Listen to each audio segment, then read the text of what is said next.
மதுரையின் நாயகன் மாமதுரை உருவாவதற்கு காரணமாகவும் அழகுமிகு நகரமாக அமைப்பதற்கும் அருள்மிகு மீனாட்சி சுந்தரேஸ்வரர் திருக்கோயிலை கட்டிக் கொடுத்தவரும் நிறைவாக செய்தவரும் அதே மாதிரி உலக பிரசித்தி பெற்ற மாரியம்மன் தெப்பக்குளத்தை அமைத்து கொடுத்த எங்களுடைய மாமன்னர் திருமல நாயக்கருடைய 442வது பிறந்தநாள் பெருவிழாவை அனைத்து இந்திய அண்ணா திராவிட முன்னேற்ற கழகத்தின் சார்பாக எங்க கழக நிறுவன தலைவர் புரட்சித் தலைவர் எம்ஜிஆர் அவர்கள்தான் உலக தமிழ் மாநாடு நடக்கும்போது அவருக்கு திருவுருவ சிலை அமைத்தார்கள். அதன் தொடர்ச்சியாக அவருடைய பிறந்த நாளில் அண்ணா திராவிட முன்னேற்ற கழகம் கலந்து கொண்டிருக்கிறது. புரட்சித் தலைவர் அம்மா இருக்கும் பொழுது இது அரசு விழாவாக நடத்த வேண்டும் என்று நாயுடு மகாசங்கம் கோரிக்கை வைக்கும்போது நானும் அருமை தம்பி கடம்பூர் ராஜா அவர்களும் அன்பிற்கினிய அருமை சகோதரர் அருமை தம்பி KT ராஜேந்திர பாலாஜியும் அன்பிற்கினிய அருமை ராஜன் செல்லப்பா RP உதயகுமார் அவர்களும் அம்மாவிடத்தில் எழுதி கொடுத்த அடிப்படையில் அரசு விழாவாக அறிவிக்கப்பட்டது. அது அரசு விழாவாக அறிவிக்கப்பட்டு ஒவ்வொரு ஆண்டும் நடத்தப்படுகிறது. அது மட்டுமல்ல, இன்றைக்கு இதே இடத்துல வெண்கல சிலை அமைப்பதற்கு மக்களோட நாயுடு மகாசங்கம் கேட்டுக்கொண்டதற்கு இணங்க நாங்கள் அதை எழுதி கொடுத்து அன்றைக்கு செய்தித்துறை அமைச்சராக இருந்த கடம்பூர் ராஜு அவர்கள் வழிமொழிந்து அதை முதலமைச்சரிடம் கொண்டு சென்று அனுமதி பெறுகின்ற பொழுது தேர்தல் அறிவிப்பு வந்துவிட்டது. எனவே எந்த சூழ்நிலையிலும் அண்ணா திராவிட முன்னேற்ற கழகம் உறுதியாக மாமன்னர் திருமல நாயக்கர் அவர்களுக்கு சிலை அமைப்பு கொடுப்போம். இது மட்டுமல்ல, நம்முடைய முதல் சுதந்திர போராட்ட வீரர் வீரபாண்டிய கட்டபொம்மனுக்கும் நினைவிடம் அமைத்து மணிமண்டபம் அமைத்து அவருடைய விழாவையும் பிறந்தநாள் விழாவையும் அரசு விழாக அறிவித்து கொண்டாடுகிறது அண்ணா திராவிட முன்னேற்ற கழகம் என்பதை பெருமையோடு தெரிவித்துக் கொள்கிறோம். எனவே இந்த சமுதாயத்தை மக்களுடைய அனைத்து கோரிக்கைகளும் அண்ணா திராவிட முன்னேற்ற கழகம் நிறைவேற்றியிருக்கிறது. இந்த சமுதாயத்தினுடைய பிரதிநிதியாக இங்கே இருக்கிற கடம்பூர் ராஜு அவர்கள் நீண்ட நாள் செய்தித்துறை அமைச்சராக இருந்து பணியாற்றியவர், எல்லோருடைய அன்பையும் பெற்றவர். எனவே எங்கள் அண்ணா திராவிட முன்னேற்ற கழகத்தை பொறுத்தளவுக்கு ஜாதி மதத்திற்கு அப்பாற்பட்ட இயக்கமாக இருந்தாலும் ஒவ்வொரு சமுதாயத்தினுடைய முன்னேற்றத்திற்காக பாடுபட்ட அந்த சமுதாயத்துடைய முன்னணி தலைவர்கள், சுதந்திர போராட்ட தியாகிகளை அண்ணா திராவிட முன்னேற்ற கழகத்துடைய வழிவகை இன்றைக்கு இருக்கின்ற தலைவர்கள், இன்றைக்கு 3ஆம் தலைமுறை ஏற்றிருக்கின்ற அண்ணன் எடப்பாடியார் அவர்கள் தொடர்ந்து அவர் எங்களை எல்லாம் அழைத்து இன்றைக்கு 5 பேர் இங்கே கலந்து கொள்ள வேண்டியது. அருமை தம்பி RP உதயகுமார் சில தவிர்க்க முடியாத நாள் வர முடியவில்லை.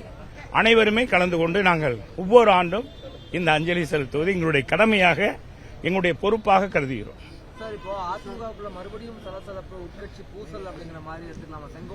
ஏங்க இது என்னங்க அர்த்தம் இல்லாம இருக்கு? எங்க கட்சியை தான் நீங்க பேசுறீங்க, ஒண்ணுமே இல்ல. அதுல நிகழ்வு நடத்தினது விவசாய சங்கம், அதுல அம்மா படம் தலைவர் படம் இல்லை என்பது அவருடைய கோரிக்கை. அது அந்த அமைப்பாளர் சொல்லியிருக்காரு. அதுதான் இது ஒரு பெருசா எடுத்து போய் நேற்று ஊடகங்களாம் இன்னைக்கு திமுகவுடைய கைக்கூலியாக இருக்கிறவர்கள் காசை வாங்கி கொண்டு ஊடகவியலாளர்கள் சொல்லிக் கொண்டு சில பேர்வழிகள் இந்த இயக்கத்திற்கு ஏதாவது சிறு ஊர் விளைவிக்கலாம்.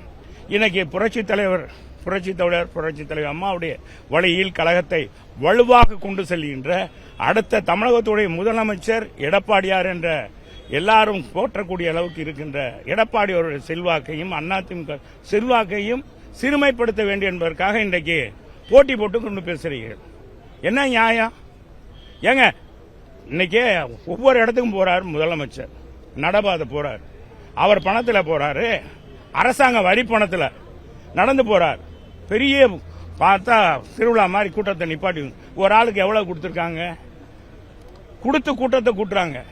எங்க எடப்பாடியாருக்கு விவசாயிகள் அத்திக்கடவு அவிநாசி திட்டத்தை பல்லாண்டு காலமாக ஏறத்தாழ சொன்ன ஒரு 100 ஆண்டு காலமாக அதற்காக அந்த பகுதி மக்கள் வாழிக்கொண்டிருக்கிறார்கள். வெறும் தரிசு நிலங்க, தரிசு நிலத்தை இன்றைக்கு பொன்முளையும் பூமியாக மாற்றுகிற அந்த திட்டத்தை எங்க அம்மாவுக்கு தொடங்கி இன்றைக்கு அண்ணன் எடப்பாடியார்கள் முடித்து வைத்திருக்கிறார்கள். இதில் காலதாமதப்படுத்தி இந்த அரசாங்கம் வந்ததிலிருந்து ஒரு 10% பணிகளை நிறைவேற்றுக்கு வேணுண்டே காலதாமதம் பண்ணி செய்ததை அந்த விவசாயிகளே ஏற்றுக்கொள்ளவில்லை. இதுக்கு முழு காரணம் அண்ணன் எடப்பாடியார் என்பதை லட்சக்கணக்கான விவசாயிகள் கூடிவிட்டார்கள். ஒரு காலத்தில் விவசாய சங்கம்னா நாராயணசாமி அவர்கள் இருப்பார்கள். அவர்கள் தான் பச்சை துண்டை பார்த்தா எங்க பார்த்தாலும் பச்சை துண்டு இருக்கும். தலைவர் காலத்தில் தலைவரே ஒரு காலத்தில் அவரை பார்த்து பயந்தார், மிரண்டார்.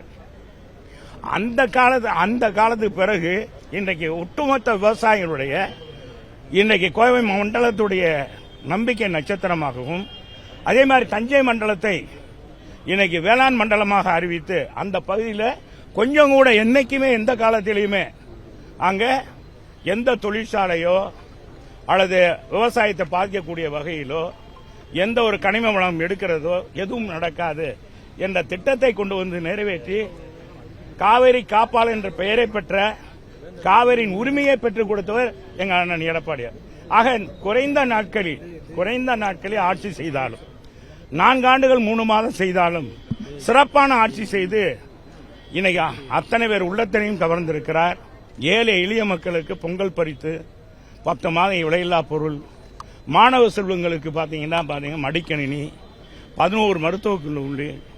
அதே ஏழை பிள்ளைகளுடைய மருத்துவ கனவை நிறைவேற்றி 5 பைசா செலவு இல்லாம மருத்துவ 7.5% இடஒதுக்கீடு கொடுத்து இன்னைக்கு 6000க்கு மேற்பட்ட சாதாரண ஏழை எளிய குடும்பத்தை, விவசாய குடும்பம், இன்னைக்கு ஹோட்டல்ல வேலை பார்க்கிற பிள்ளைகள், இன்னைக்கு துப்புரவு பணியாளர் பிள்ளைங்கள்லாம் டாக்டரா இருக்காங்க.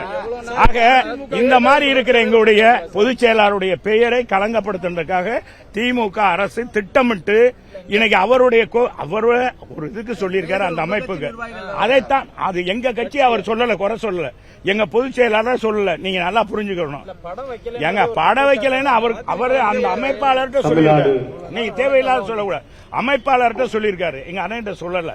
அதைத்தான் அவர் சொல்றாரு, இதனால எங்க கட்சிக்குள்ள நான் அது இல்ல அப்படின்னு அவரே சொல்லிட்டார். அப்புறம் விளக்கம் அதுக்கு விடுங்க.